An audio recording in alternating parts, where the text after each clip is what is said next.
Hello，大家好，我是韩博。今天我们来聊几个背谱的小秘诀。那我总结了几个关键点。那我在说这几个关键点之前呢，我想说一下，对我来说背谱最大的秘诀就是不要想着要背谱。对我来说，背谱应该自然而然的发生，就是你对这个曲子已经了如指掌了，它已经刻在你的骨子里了。你不去想它的时候，有时候你走着路或者是躺在床上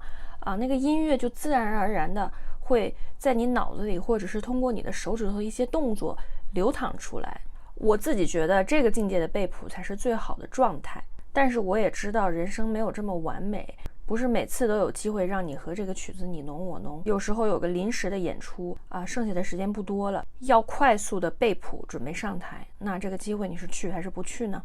所以我们就来聊一聊在这种情况下一些背谱的小诀窍。第一点呢是知道框架。我们大的来说呢，你要知道这个曲式是什么；小的来说呢，就是这个曲式里面的决定性的细节是什么。比如说回旋曲A B A C A D A， 那 B C D 的区别分别是什么？还有每次 A 出现的时候是怎么连接到下一段的？要不然你就会在这个回旋曲里面一直稀里糊涂的回旋不出来。还有比如说奏鸣曲，它的承饰部和再现部分别有一个小接口把它接到第二主题里面去。那这个小接口很重要，因为它会把第二主题带入不同的调性。那这两个小接口你就得把它单独拎出来，捋清楚哪个是哪个，别从前背到后，从后背到前，弹一半结束或者绕不出来。那我们就拿一首贝多芬奏鸣曲来做例子我们会看到我们都知道奏鸣曲式的承饰部和再现部是很像的，中间有一个小关口，这个小关口呢，你可以把它想成一个门你这个门走错了呢，你就有可能从承饰部弹到了再现部，或者是再现部弹到了承饰部。那现在我们看到的图中用红色笔画出来的一个长方形就是承饰部的这个小门，它呢是会带你到了 F 大调的第二主题。那我们再来看一下再现部的这个小门一样的，我是用红色的笔画了一个长方形，这个地方就是那个小门，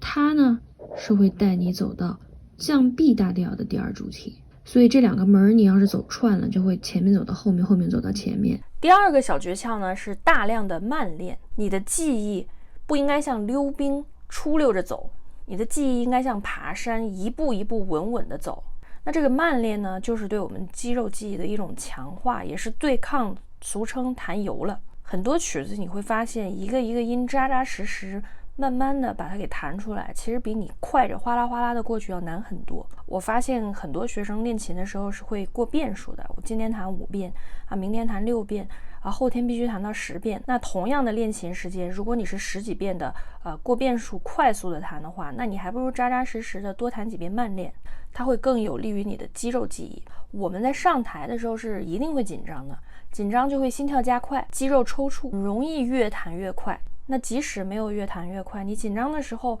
肌肉对于同一个速度的感觉是不一样的。这时候如果你只会自己那一套哗啦哗啦快着滑着弹的肌肉记忆，就很容易一个出溜就打滑翻车的。第三点呢是大量的对谱看。不要以为背谱呢就是从练琴的时候就开始不看谱子，其实练琴的时候你应该多看谱子，因为背不只是肌肉和听觉的记忆，还有视觉的，它是一个三管齐下。你要是练琴的时候老不看谱的话，这个三管齐下就被活生生的斩断了一条腿。我们的记忆是很复杂的，有时候你弹着弹着就会觉得这个地方的右上角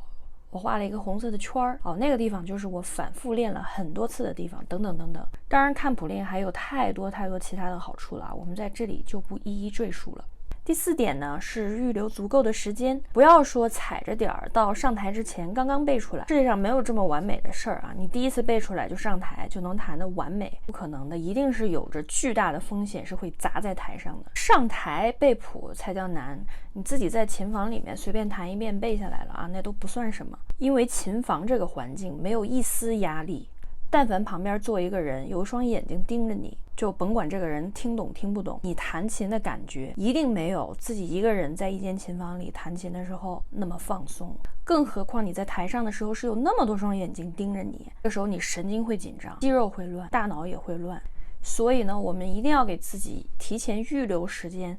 背好，然后有一段缓冲期，然后再上台那在缓冲期呢，你可以比如说多在 Studio Class 上面过一下曲子。如果没有这个机会呢，你就拉个同学到琴房里面，坐在那儿听你背谱，提前给自己预热一下。好啦，那这些就是我总结的如何背谱的小诀窍，还有任何问题都欢迎给我留言，拜拜。